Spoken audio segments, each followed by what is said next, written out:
momentalisht në 4 pikat kryesore, faktikisht në çdo spital ka ekipet Kryqit Kuq, volonterë të cilët janë prezent dhe qytetarëve ju japin ndihmë parë nëse është e nevojshme, ujë, gjëra ushqimore, për krahje psikosociale e vetë.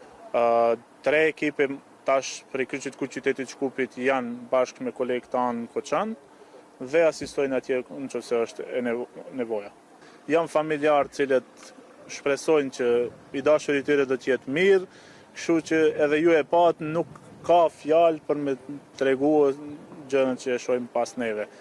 Shumica janë 3, shumica janë moshës minorene, kështu që vash Zoti që të shpëtojnë gjithë, po ekipat parimore faktikisht ekipet e Kryqit Kuq do jenë këtu për familjet e tyre, për gjithë ato që kanë nevojë.